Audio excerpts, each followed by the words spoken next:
हाँ dear student, मैं हरिश्चंद्र यादव रसायन गंगा के यूट्यूब चैनल पर आप सभी लोगों का हार्दिक स्वागत है। आज एक बार फिर हम हाजिर हैं आप लोग सामने एक बहुत अच्छे कंपाउंड को लेकर के, जो कि कह सकते हैं एल्किल हैलाइड से बिलोंग करता है। और इसे हम आपको इशारे में बता दें, इसका प्रयोग हम निश्चेतक के रूप में करेंगे। बेहोश करने में किया जा सकता है वही कहते हैं, एनेस्थीसिया में इसका प्रयोग करते हैं, शल्य चिकित्सा में इसका प्रयोग करते हैं, या इसको चोर उचक के इसका प्रयोग ज़्यादा करते हैं। तो आप बिल्कुल समझ गए होंगे हम किसकी बात करने वाले हैं। हम बात करने वाले हैं क्लोरोफार्म की। आपको पता है क्लोरोफार्म एक ट्राई हैलाइड होता है, यानी कि इसमें 3 क्लोरीन पाए जाते हैं, 3 हेलोजन समूह पाए जाते हैं किसी मेथिल के साथ। जैसे ये हो गया CHCl3, यही है आपका क्लोरोफार्म। और ये कह सकते हैं क्लोरोफार्म, हमने बताया था क्लोरोफार्म के पहले जब हमने वर्गीकरण किया था हेलोएल्केन का, उसमें बताया था कि हेलोजनों की संख्या के आधार पर भी एल्किल हैलाइडों का या हेलोएल्केनों का हम क्लासिफिकेशन कर सकते हैं। और क्लासिफिकेशन में बताया गया था जब 3 हेलोजन समूह जुड़ जाते हों, किसी कार्बन से 3 हेलोजन समूह जुड़ जाते हों, या किसी कह सकते हैं हेलोएल्केनों में 3 हेलोजन उपस्थित होते हों, तब उसको ट्राई हेलो उत्पन्न कहते हैं, ट्राई हेलो कंपाउंड कहते हैं। वो आपके सामने है, ट्राई हेलो है ये, क्योंकि इसमें 3 हेलोजन समूह पाया गया है। इसी को बोलते हैं क्लोरोफार्म। क्लोरोफार्म है क्या? क्लोरोफार्म एक गाढ़ा लिक्विड होता है जो कि द्रव से भारी होता है। आप समझेंगे, द्रव का मतलब पानी, वो द्रव सब तो होते हैं, ये द्रव में आप मिट्टी तेल, डीजल हो गया, पेट्रोल, सब कुछ द्रव है। लेकिन पानी से इसका जो कह सकते हैं घनत्व होता है वो कहीं ना कहीं ज़्यादा होता है, ये भारी होता है क्लोरोफार्म। और क्लोरोफार्म को देखें तो पानी में ये स्लाइटली घुलता है, उन्हें पूरी तरह से नहीं घुल पाता है। पानी की बात करें, H2OH, OH, यहाँ पर HOH में यह पूरी तरह से नहीं घुल पाता है, स्लाइटली घुलता है। आपका है ये क्लोरोफार्म। CHCl3 पूरी तरह से इसमें साल्बुल नहीं है, और साल्बुल ना होने का कुछ रीज़न है। अगर देखा जाए तो ये पानी एक अध्रुवीय विलायक होता है। हम जानते हैं कि शुद्ध जल जो होता है वो उदासीन होता है, अध्रुवीय होता, नॉन पोलर जिसको बोलते हैं। यहाँ पर देख रहे हैं 2 भागों में तोड़ देंगे, हाइड्रोजन अलग हाइड्रोजन अलग, ऐसे ही कुछ समझने के लिए मात्र कि ये H2O नॉन पोलर सॉल्वेंट होता है। और यहाँ पर जो CHCl3 है, CHCl3, HCl, ये 2 भागों में बराबर बंट नहीं सकता है, एक दूसरे को कवर नहीं कर पाते, इसलिए हम इसको बोलते हैं क्या? इसको बोलेंगे पोलर। ये पोलर होता, तो पोलर नॉन पोलर में कम घुलता है, इसे आपको पता है। पोलरिटी और नॉन पोलरिटी क्या होती है, जैसे हम बहुत ज़्यादा न बता करके, क्योंकि ऑर्गेनिक केमिस्ट्री में बस इतना ही जानना जरूरी है कि दोनों एक दूसरे को ढक ले, कहीं से भी काटें। इधर से काटते हैं तो ये दोनों कवर कर लें, इधर से काटते हैं ये दोनों कवर कर लें। अगर ये कवर कर लेते हैं, इसको हम नॉन पोलर बोलेंगे। ये मतलब हमारे कहने का मतलब बस केवल हम ये बताना चाहते हैं कि आप पोलर और नॉन पोलर की पहचान एक ट्रिक से कैसे करेंगे। तो वो ट्रिक यही है कि आप इस सेंटर से काट दीजिए, किसी भी तरह से काटिए, और सब एक दूसरे को कवर कर लेते हों। अगर कवर कर लेते हैं तो नॉन पोलर होंगे, अगर नहीं कवर करते हैं तो नॉन पोलर होंगे। और यहाँ पर देख रहे हैं, आपने काटा इसको तो ये Cl इसको तो कवर किया, लेकिन ये Cl इस H को कवर नहीं किया। यहाँ से आपने काटा तो ये इसको नहीं कवर किया, ये इसको कवर कर लिया, तो बिल्कुल नॉन पोलर है। अगर हम बात जैसे कर लें CCl4 की, यहाँ देख रहे हैं CCl4 है ये, यहाँ पर कहीं से भी काटी, ये Cl इस Cl को, ये Cl इस Cl को, यहाँ से काट दिए, ये Cl इस Cl को, ये Cl इस Cl को, तो यहाँ पर कवर कर रहे हैं। तो इसके मतलब ये है, इसमें भी नॉन पोलरिटी पाई जाएगी, इसमें पोलर नहीं होंगे ये सॉरी, हाँ सही है, बिल्कुल बिल्कुल सही है। Cl और Cl जब ढक लेंगे, इनको हम बोलेंगे अध्रुवीय, नॉन पोलर, कोई पोलरिटी इसमें नहीं पाई। लेकिन इसमें तो ये दोनों ढक रहे हैं, लेकिन ये दोनों ढक नहीं रहे हैं, और जब नहीं ढकते इसमें पोलरिटी पाई जाती है। तो ये होते हैं पोलर, ये होते हैं नॉन पोलर। H2O की बात कर लें तो ये होता है, ये भी क्या होता है? Non polar. और नॉन पोलर में नॉन पोलर ही अच्छे से घुल पाते हैं, और यहाँ पर नॉन पोलर में आप पोलर घोलने जाएंगे तो अच्छे से नहीं घुलेगा, स्लाइट बहुत कम मात्रा में ये घुल पाता है। तो इस प्रकार से आज हमें पढ़ना है क्लोरोफार्म। अब हम जानेंगे क्लोरोफार्म क्या है। क्लोरोफार्म हमने शुरू में बताया, क्लोरोफार्म एक हैवी वाटर है, हैवी वाटर है यानी कि जल से भारी होता है। इसके साथ साथ ये जल में कम घुलनशील होता है, यानी इसकी जो सॉल्युबिलिटी होती है वो जल में कम होती है, ये हो गई। उसके बाद ये कि इसकी टेस्ट की बात करें तो ये स्वीटेस्ट होता है, मतलब थोड़ा सा मिठास होता है, लेकिन बर्निंग करता है। ये स्वीटेस्ट तो होगा लेकिन ये बर्न करेगा। यदि इसको हम टेस्ट लेंगे तो ये बर्न करता, हमारे गले को चीरता हुआ जाएगा, ऐसा लगेगा कुछ कि जल रहा है। फिलहाल पीड़ा नहीं है ये, इसके बारे में भी और जानेंगे। बहुत ही खतरनाक पदार्थ है ये, बहुत अच्छा पदार्थ नहीं है, खतरनाक पदार्थ है, इसलिए पीना नहीं, बस केवल एक टेस्ट इसका जो होता है वो बर्निंग होता है। हाँ, हल्का सा मीठा होता है, शुरुआत में मीठा, लेकिन बाद में बर्न निकलता हुआ चला जाता है ये। अब अगर हम बात कर लें ये कैसे बनता है, ये अगर इतना ये महत्वपूर्ण और इतना खतरनाक पदार्थ है तो ये बनता कैसे है? बनाने के कई रास्ते हैं। उन कई रास्तों में हम उन्हीं रास्तों को चुनेंगे जो बहुत ईजी हो, ईजी वे से आप समझ जाते हो, ईजी वे से उसे तैयार करते हैं। जैसे एक विधि है, कह सकते हैं CH4 पर हम क्लोरीन की क्रिया करा दें, द प्रेजेंटेशन ऑफ लाइट, प्रकाश की उपस्थिति में जब हम Cl2 की अपक्रिया किससे कराते हैं? मेथेन के साथ। तो देख रहे हैं आपने पहले भी किया था, बारी बारी यहाँ CH3Cl प्लस HCl मिला था, उसके बाद यहाँ पर CH3Cl को फिर आपने Cl2 से क्रिया करवाया तो आपको मिला था CH2Cl2 प्लस HCl, फिर आगे आपने इसी CH2Cl2 की क्रिया फिर Cl2 से कराया था तो आपको मिल गया था CHCl3 प्लस HCl, और फिर आपने एक बार और कराया था CHCl3 की अपक्रिया Cl2 के साथ कराया था तो मिल गया था CCl4 प्लस HCl। हमें प्राप्त करना क्या था? CHCl3। ये है क्लोरोफार्म। तो आप कह सकते हैं मेथेन के क्लोरीनीकरण से हमें क्लोरोफार्म प्राप्त हो सकता है। वो कैसे? बाई सब्स्टिट्यूशन, प्रतिस्थापन अपक्रिया द्वारा। यहाँ पर देख रहे हैं ये जो Cl है, Cl दो भागों बटा है, Cl और Cl, एक Cl क्रिया करेगा, इससे निकलने वाले हाइड्रोजन के साथ जुड़ करके क्या बनाएगा? HCl बनेगा, CHCl3, जिसका नाम है मेथिल क्लोराइड। फिर आप जाएंगे तो यहाँ पर डाइक्लोरोमेथेन, दो यहाँ पर क्लोरीन लिखा है, डाइक्लोरोमेथेन, ये हो जाएगा ट्राइक्लोरोमेथेन, और इसी ट्राइक्लोरोमेथेन को हम क्लोरोफार्म भी कहते हैं, और पढ़ना हमको है क्लोरोफार्म। फिर आगे यही ट्राइक्लोरोफार्म फिर से क्लोरीन से क्रिया करेगा और सारे के सारे हाइड्रोजन रिमूव आउट हो जाएंगे और बनेगा क्या? CCl4। तो हमें चाहिए क्या था? क्लोरोफार्म। हमको तीसरे स्टेप में जाकर के क्लोरोफार्म प्राप्त होता है। ये तो बिल्कुल सामान्य सी विधि है, यानी कह सकते हैं मेथेन के क्लोरीनीकरण से हम क्लोरोफार्म को प्राप्त कर सकते हैं। फिर चलिए नेक्स्ट भी कई तरीके हैं। जैसे एक तरीका है क्लोरल से, ध्यान दीजिएगा। क्लोरल क्या होता है? क्लोरल का फार्मूला होता है CCl3 और CHO। ये एल्डिहाइड है, एल्डिहाइड भाग है ये ट्राइक्लोरल है, या ट्राइक्लोरल नहीं, ट्राइक्लोरीन यहाँ पर लगा हुआ, 3 क्लोरीन लगा हुआ है। इसका पूरा नाम जो है वो है क्लोरल। बस करना क्या है, आप क्लोरल पर जो है क्रिया करा लेंगे सोडियम हाइड्रोक्साइड की, क्रिया कराएंगे यहाँ पर सोडियम हाइड्रोक्साइड NaOH की क्रिया कराएंगे, और जैसे ही आप NaOH की क्रिया कराएंगे तुरंत ये बदल जाता है। देखिए ध्यान से समझिए, CHCl3 आपको मिलना है क्या? CHCl3 chloroform. देखिए जो हमें ऑर्गेनिक कंपाउंड मेजर प्रोडक्ट के रूप में प्राप्त होना है वो प्राप्त हो गया, याद रखना है। CHCl3 यही है आपका क्लोरोफार्म, और बचा हुआ भाग क्या है? HCOONA, मतलब सोडियम फार्मेट।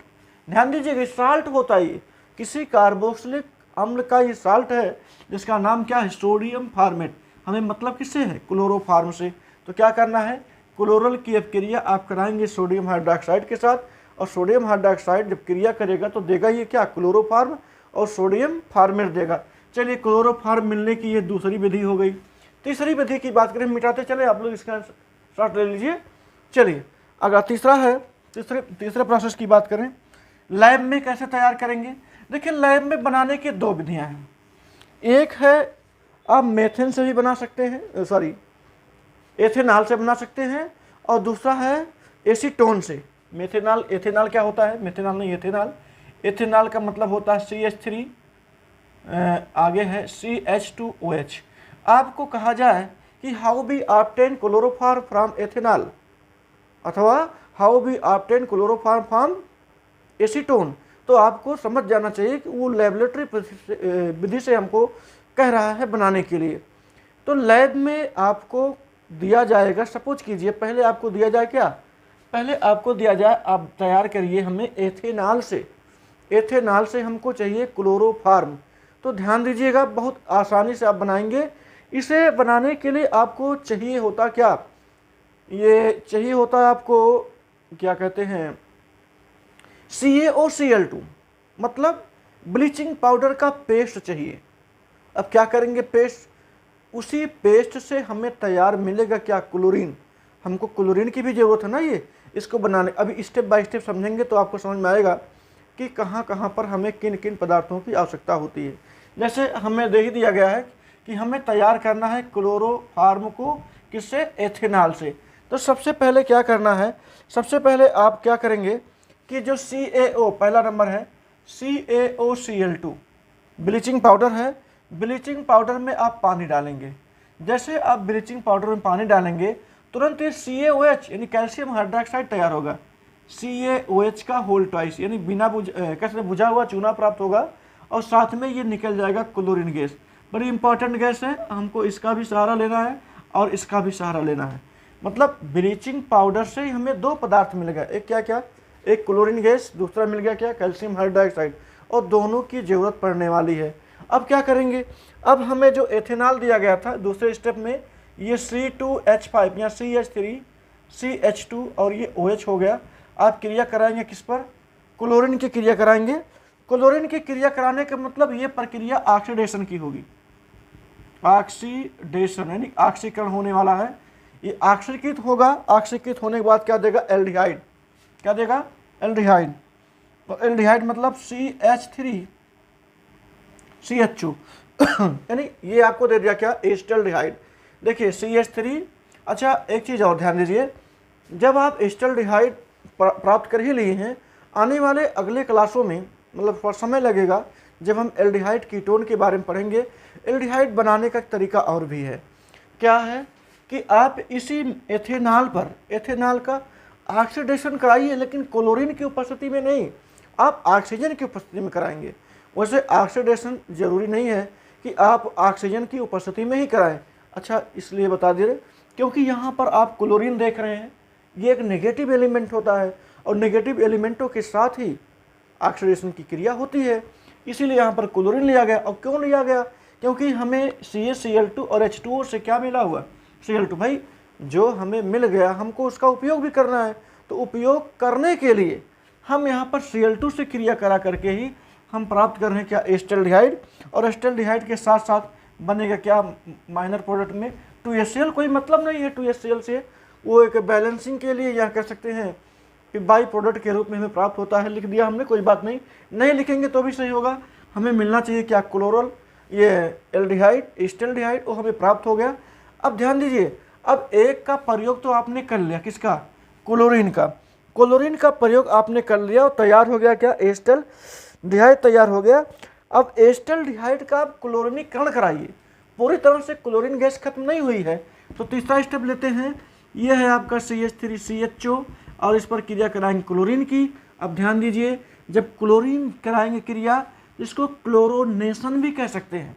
ध्यान दीजिए, यदि इसका हम कहें कि ऑक्सीडेशन करवा लें, बिल्कुल सही है, आप ऑक्सीडेशन लिख सकते हो यहाँ पर भी, और यहाँ पर आपने क्लोरोनेशन नहीं लिखा, वो गलती नहीं है। ऑक्सीडेशन क्रिया हो रही है और हर ऑक्सीडेशन क्रिया क्लोरोनेशन ही नहीं, ऑक्सीडेशन क्रिया ऑक्सीजन के साथ क्रिया होने वाले पद को भी कहा जा सकता है।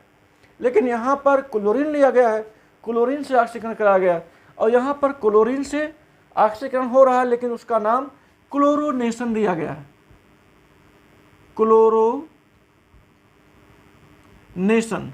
देखिए क्लोरोनेशन करवाते हैं तो यहाँ से जितने H होते हैं, यहाँ से ध्यान दीजिएगा, जितने ये एलिफैटिक H होते हैं वो गायब हो जाते हैं, और जब सारे एलिफैटिक H गायब हो जाएंगे तो मिलेगा CCl3 और ये मिलेगा CHO। यहाँ देखिए जितने H थे सब गायब हो गए Cl2 के द्वारा। तो क्लोरोनेशन का काम भी जान लीजिए बढ़िया से हो रहा है, समस्त H गायब हो गए, Cl3 जुड़ गया, यहाँ पर CCH जो था CCl3 CHO ये जाकर के तैयार हुआ, और उसके बाद जो शेष बचा हुआ है वो है HCl। अब बैलेंस कर लेंगे, बैलेंस करने के लिए कोई दिक्कत नहीं।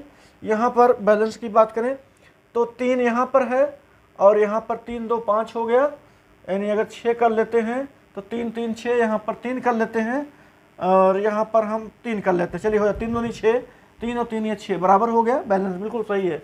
यहाँ पर आपको मिल गया क्लोरल, हम नाम लिख दें, इसका नाम है क्लोरल। चलिए ये लाना बहुत ज़रूरी था।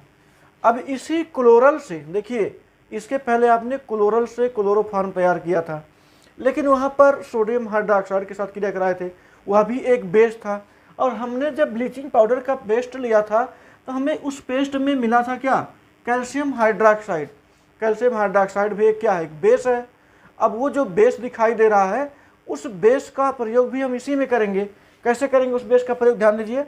चौथे स्टेप में यहाँ पर ये क्लोरस CCl3CHO पर आप क्रिया करा लीजिए CaOH का होल ट्वाइस। CaOH का होल ट्वाइस मतलब बुझा हुआ चूना जब इसके साथ क्रिया करेगा तो बस अब आप पहुंच चुके हैं। फाइनली आपको मिलने वाला है क्या, CHCl3 जिसके आप नाम देंगे क्या, क्लोरोफार्म। क्लोरोफार्म के साथ साथ पहले वहाँ पर मिलता था फार्मेट, सोडियम फार्मेट मिलता था, यहाँ पर कैल्शियम फार्मेट मिल सकता है। कैसे मिलेगा कैल्शियम फार्मेट, प्लस करेंगे HCOO का होल ट्वाइस करेंगे, यहाँ पर करेंगे Ca। जैसे यहाँ पर Ca किए हैं वहाँ पर Na करते थे, क्यों ऐसा, क्योंकि हम जानते हैं Ca पर 2 पॉजिटिव चार्ज होता है। इसका विन्यास करें कितना होगा, 2 8 8 और ये 2, बाहरी कोश में कितने इलेक्ट्रॉन है, 2, तो यहाँ हमने कितना लगा दिया, 2। इस पर आएगा 1 नेगेटिव चार्ज, जब यहाँ जाएगा तो ये 2 नेगेटिव हो जाएगा, 2 1 के 2 दोनों बैलेंस हो जाएगा। फिलहाल ये सब बताने की जरूरत नहीं क्योंकि ये सब इनऑर्गेनिक में होता है, बैलेंसी वाले चैप्टर में है। अब वहाँ पर जाएंगे तो बैक वीडियो बनाना पड़ेगा, इसलिए आप अभी यहाँ बने रहिए, यही आपके लिए सबसे सही है। ये बैलेंसिंग की बात है, रासायनिक अपक्रियाओं को संतुलित करने की विधि लगभग आप लोग जानते हैं। अच्छी बात है, नहीं जानते फिर आपको नेक्स्ट वीडियो में दे दिया जाएगा भी ये। फिलहाल ये मिल गया क्लोरोफार्म, और ये जान गए आप कि हमें ये जो दिया गया था CH3CH2OH जो एल्कोहल दिया गया था, एथेनॉल, एथेनॉल से हमें प्राप्त हो गया क्या, क्लोरोफार्म, जो शुरू में दिया गया था। हमने 2 बताया था कि एथेनॉल से भी प्राप्त करेंगे, और दूसरा कौन सा था, दूसरा था एसीटोन, यहाँ लिखेंगे दूसरा है एसीटोन से भी आप प्राप्त करेंगे। अब एसीटोन से कैसे प्राप्त करेंगे, ये बड़ी बात है, कोई बड़ी बात नहीं है, ऑर्गेनिक केमिस्ट्री में कोई बड़ी बात है ही नहीं। आप इसको स्क्रीनशॉट लीजिए, फट से मुँह से बता देते हैं दूसरा वाला, बिल्कुल देखिए। तो जैसे आपने ये एथेनॉल से आपने क्लोरोफार्म प्राप्त किया, सेम वैसे ही आप एसीटोन से भी क्लोरोफार्म प्राप्त करेंगे, बस थोड़ा सा अंतर करना पड़ेगा, लेकिन शुरुआती पद वही रहेंगे। जैसे शुरुआती पद में आपने देखा था CaOCl2 पर आपने जल से क्रिया करवाया, जल से जैसे क्रिया आपने करवाया, ये हो गया था क्या, CaOH का होल ट्वाइस, प्लस निकल करके सामने आया था क्या, क्लोरीन गैस। यही क्लोरीन गैस जो प्राप्त हुआ है, आप एसीटोन से क्रिया कराइए। देखो यहाँ पर CH3C⋯O और यहाँ पर है आपका CH3। वहाँ पर भी जब आपने क्लोरीन के साथ क्रिया कराया था तो क्लोरीन से क्रिया करा करके क्लोरल प्राप्त किया था, एल्डिहाइड में क्लोरल मिला था। यहाँ पर तीनों हाइड्रोजन जब गायब होगा, यानी इस फॉर्म में आएगा CCl3C⋯O, आपको बड़ा बड़ा लिखे दिखाई दे, O, और यहाँ पर होगा CH3। इसका नाम है ट्राई क्लोरोएसीटोन, लिख देते हैं हम, इसका नाम है ट्राई क्लोरोएसीटोन, एसीटोन। बाकी अपना वो HCl प्राप्त होगा, 3 HCl मिलेगा, यहाँ पर 3 कर देंगे तो बैलेंस हो जाती है क्रिया। ये ट्राई क्लोरोएसीटोन प्राप्त हो गया। कैसे, पहले वाले पद में आपने क्लोरीन प्राप्त किया, दूसरे वाले पद में प्राप्त क्लोरीन की क्रिया एसीटोन के साथ कराया, मिल गया ट्राई क्लोरोएसीटोन मिल गया। और तीसरे वाले पद में क्या कराने वाले हैं, ये जो ट्राई क्लोरोएसीटोन है CCl3C⋯O और ये सिंगल बॉन्ड CH3, इसी की अपक्रिया आप करा देंगे कैल्शियम हाइड्रोक्साइड के साथ, CaOH के होल ट्वाइस के साथ।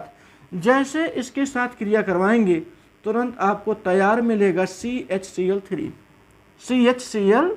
मिल जाएगा, और प्लस कैल्शियम एसीटेट मिलेगा। कैल्शियम एसीटेट का मतलब हो गया CH3C⋯O यहाँ पर होल ट्वाइस और यहाँ पर Ca। क्यों ऐसा? आपने देखा था जब आपने एथेनॉल लिया था तो मेथिल एसिड क्या मिला था करके कैल्शियम फार्मेट मिला था, यहाँ पर कैल्शियम एसीटेट जाकर के, मतलब एक यह भी साल्ट है, पहले भी आपको साल्ट मिला था, और ये है आपका क्लोरोफार्म। तो इस प्रकार से क्लोरोफार्म का निर्माण हम करते हैं एसीटोन से, एसीटोन से। और इसके पहले आपने देखा किससे? एथेनॉल से। तो एथेनॉल से भी और एसीटोन से भी प्रयोगशाला में इसे तैयार किया जा सकता है। एक बार इसे आप स्क्रीनशॉट जरूर ले लीजिए ताकि केमिकल प्रॉपर्टी की ओर बात की जाए। जैसे हम लिखें केमिकल प्रॉपर्टी,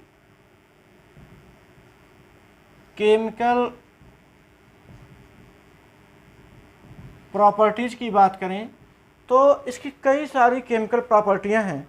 जैसे यदि हम इसी क्लोरोफार्म को CHCl3 को हम ऑक्सीजन की उपस्थिति में, यानी कि स्वतंत्र ऑक्सीजन, यानी खुले में अगर इसे रख दिया जाए, खुले में रख दें, चाहे हम O2 लिख दें, चाहे और नवजात तो लिख, कोई दिक्कत नहीं है, आप O2 भी लिख सकते हो, खुले वातावरण में इसे रख देते हैं तो ये स्वयं ऑक्सीडाइज्ड हो जाता है और एक खतरनाक गैस का निर्माण करता है जिसका नाम होता है फास्जीन गैस, COCl2।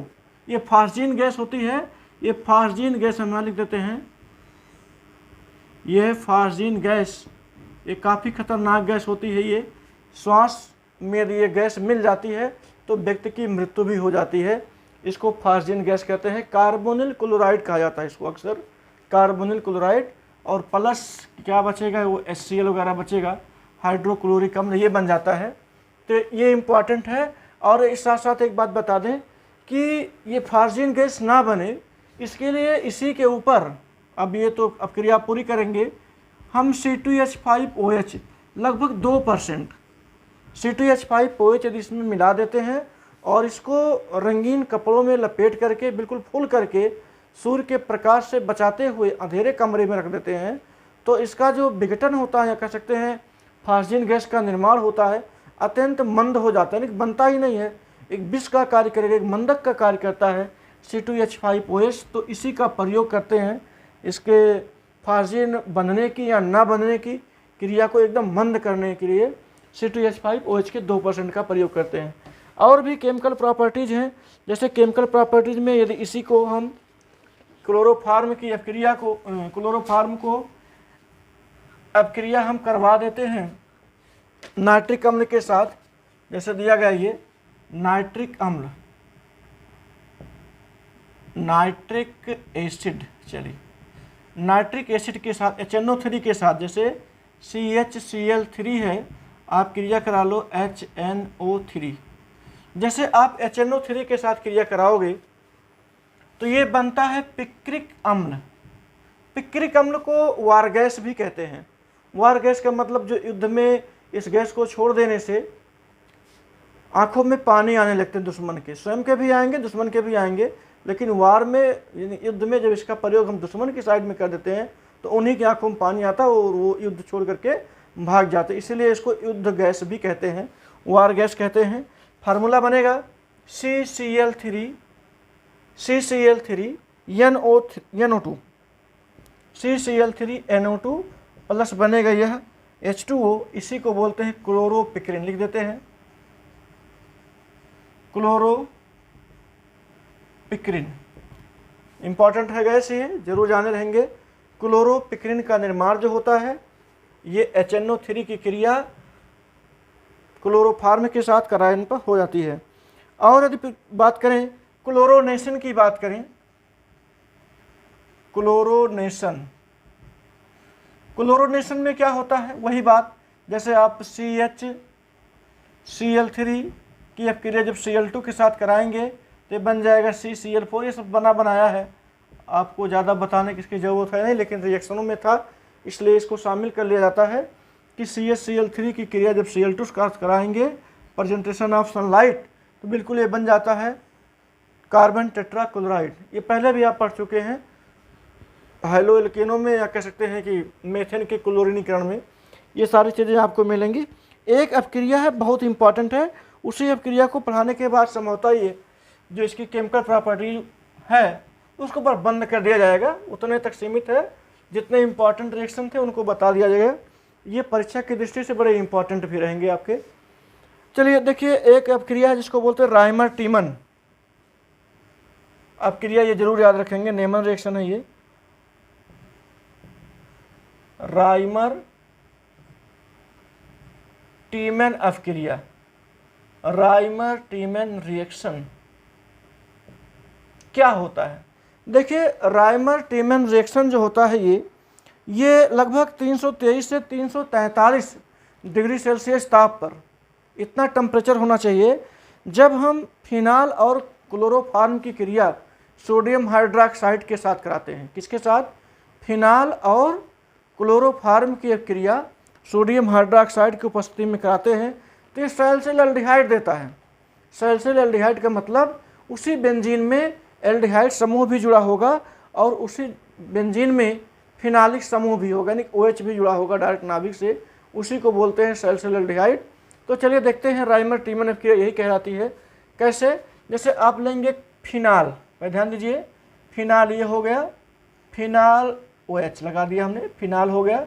फिनाल के साथ आपका कंपाउंड होगा CHCl3 जिसकी क्रिया करवानी है, CHCl3, और इस पर हम ले लेंगे NaOH।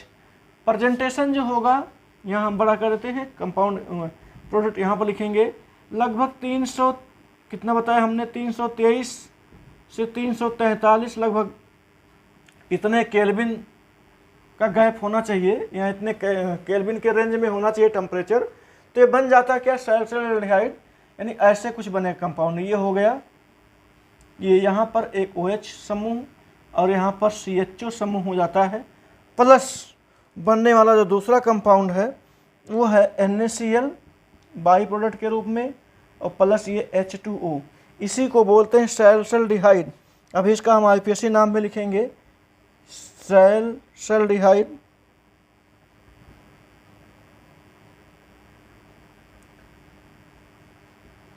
सैलिसिल्डिहाइड हो गया। इसका नाम क्या होगा? अंकन यहाँ से कर लेंगे, 1 2 3 4 5 और ये 6, तो 2 हाइड्रॉक्सी हो जाएगी, 2 हाइड्रॉक्सी बेंजल्डिहाइड कह सकते हैं, बेंजल 2 हाइड्रॉक्सी बेंजल्डिहाइड इसका नाम हो जाएगा। चलिए, इतनी सारी बातें आपको क्लियर हैं। इसी अपक्रिया को राइमर टीमन रिएक्शन कहते हैं। कैसे कहेंगे? जब CHCl3 की अपक्रिया क्लोरोफॉर्म की अपक्रिया फिनाल के साथ कराते हैं सोडियम हाइड्रोक्साइड की उपस्थिति में, तो यह सैलिसिल्डिहाइड देता है, यानी इसमें एल्डिहाइड भी रहेगा और फिनालिक ग्रुप दोनों साथ में होते हैं, नाम होता है सैलिसिल्डिहाइड, और इसी अपक्रिया को हम बोलते हैं राइमर टीमन रिएक्शन। आज हम राइमर टीमन का मैकेनिज्म नहीं कर रहे हैं, केवल डायरेक्ट रिएक्शन लिख दे रहे हैं। मैकेनिज्म का समय आने पर हम जितने भी नेमन रिएक्शन करा रहे हैं, एक हम ट्रेंड चलाएंगे, वो भी नहीं, थोड़ा सा रुक करके ये चैप्टर पूरा हो जाए, उसके बाद जितने नेमन रिएक्शन हैं सभी का मैकेनिज्म चलेगा। जैसे अभी इसके पहले आपने देखा था SN1, SN2, E1, E2 सबका मैकेनिज्म बताया गया था। ऐसे एक एक का मैकेनिज्म जरूर बताएंगे हम, क्योंकि उससे क्लियर होगा। अभी जैसे डार्ट लग रहा कि रटना पड़ेगा, बिल्कुल रटना नहीं पड़ेगा, इससे ये बनता है, कैसे बनता है, ये सारी चीज़ें जो होंगी वो मैकेनिज्म में क्लियर होंगी। अच्छा, बात आती इसका उपयोग कहाँ कहाँ करेंगे, क्योंकि जब तक उपयोग नहीं जानेंगे तब तक काम इसका अधूरा रह जाएगा। इसका उपयोग हम निश्चेतक के रूप में करते हैं। निश्चेतक का मतलब पहले करते थे, अब नहीं करते हैं, क्योंकि अब अनेक और भी विधियाँ आ गई निश्चेतक के रूप में लाने के लिए इसका प्रयोग, लेकिन करते थे निश्चेतक के रूप में एनेस्थीसिया जिसको बोलते हैं, इनकॉन्शियसनेस बोलते हैं, मतलब बिल्कुल बेहोशी करने, बेहोशी की अवस्था में लाने के लिए। और समस्या क्या होती थी? बेहोश कर दिया जाता था, मरीज को होश काफ़ी समय बाद आता था, इसीलिए अब उसका उपयोग कम कर दिया गया है, हटा ही दिया गया है मेडिकल साइंस से। अन्य विधियों का प्रयोग करते हैं बेहोश करने के लिए शल्य चिकित्सा में। और कहाँ करते हैं? इसका उपयोग विलायक के रूप में करते, जैसे रेजिन होता है, गोंद होता है, ये सब घुलते नहीं कहीं, तो इनको इसी में डाल दिया जाता है। अभी आपने देखा क्लोरोपिक्रिन, क्लोरोपिक्रिन का भी निर्माण करते हैं, वार युद्ध के रूप में, वार गैस के रूप में, युद्ध में गैस के रूप में करते हैं इसका प्रयोग। और रही बात इसमें एक पदार्थ है क्लोरीटोन, नाम जान लीजिए। एक पदार्थ बनता है क्लोरीटोन, और क्लोरीटोन का प्रयोग निद्रा कारक के रूप में करते हैं। जिसको नींद नहीं आती है वो जो है क्लोरीटोन लेता है, और जिसको चैन नहीं आता है वो एल्कोहल लेता है। एल्कोहल के लिए दूसरा चैप्टर है। तो नींद न आए तो क्लोरीटोन, और चैन न आए तो एल्कोहल। दोनों विधियां हैं अपने आप को संतुष्ट करने के लिए। नींद और चैन दोनों की दवाइयां जो है वो केमिस्ट्री देता है। फिलहाल आज के समय में, आज की क्लास में हम केवल नींद की दवा दे रहे हैं, क्लोरीटोन। और क्लोरीटोन आप बना भी सकते हो, क्लोरीटोन बनाना कोई बड़ी बात नहीं है। इसे जो है माध्यम से क्लोरोफार्म से क्लोरीटोन, बस करना क्या है, क्लोरीटोन बनाने के लिए इसको हमें, चलिए हाँ वो थोड़ा सा आ गया ध्यान में। ये था जैसे एसीटोन, एसीटोन जो होता है जिसका फार्मूला क्या होता है, CH3, यहाँ पर देखेंगे C डबल बॉन्ड O, और इन दोनों सिरे पर यहाँ पर कर लें क्या, CH3, ये होगा आपका एसीटोन। एसीटोन, और बस इसी एसीटोन पर आपको क्लोरीटोन बनाना ना, बस इसी एसीटोन पर आप क्रिया करवा लीजिए क्लोरीन की। क्लोरीन नहीं, क्लोरोफार्म की करवाएंगे, क्लोरीन तो मिल ही जाएगा। क्लोरोफार्म CHCl3 क्रिया करवा लेंगे, और उपस्थिति होगी यहाँ पर पोटेशियम हाइड्रोक्साइड की, KOH की, और KOH के रहने से ये बन जाएगा, यहाँ गिफ्ट आउट करके यहाँ लिख देते हैं। यहाँ पर हम ऐसे इसकी चारों वैलेंसी को दिखाते हुए, दो जगह पर इसका CH3 है, यहाँ पर भी है CH3, और ये CCl3 का लेते हैं, CCl3, तीनों ये आ जाएंगे क्लोरीन किसी हाइड्रोजन के साथ, और जो एक हिस्सा बचा हुआ HO का यहाँ बन जाएगा OH। इसी का नाम है क्लोरीटोन, क्लोरीटोन। और यही क्लोरीटोन का प्रयोग जो है हम निद्राकारी औषधि के रूप में कर सकते हैं। बस आज का क्लास यहीं पर क्लोज किया जाएगा। कैसा लगा आज का क्लास आप कमेंट सेक्शन में ज़रूर करिएगा। और बस कंप्लीट क्लोरीटोन मिल गया आपको, बस निद्रा नहीं आती है तो आपके लिए औषधि मिल गई, यानी हम आपको निद्रा की औषधि दे करके जा रहे हैं। और ध्यान रहे, इस निद्रा की औषधि आप ले लेते हैं तो कल तो क्लास मुश्किल है मिल पाना, क्योंकि आप निद्रा में रहेंगे, और परसों आपको क्लास मिलेगा। बस इन्हीं सारी बातों के साथ आज का क्लास बस इसी पर क्लोज किया जाता है। स्वस्थ रहिए, व्यस्त रहिए, और खूब मस्ती के साथ पढ़ते रहिए, और इसे शेयर, लाइक, कमेंट जरूर करते रहिए, ताकि हमको पता चले कि आप कितनी मस्ती के साथ पढ़ाई कर रहे हैं। बस इतना ही, धन्यवाद, थैंक यू सो मच। जय हिंद, जय भारत।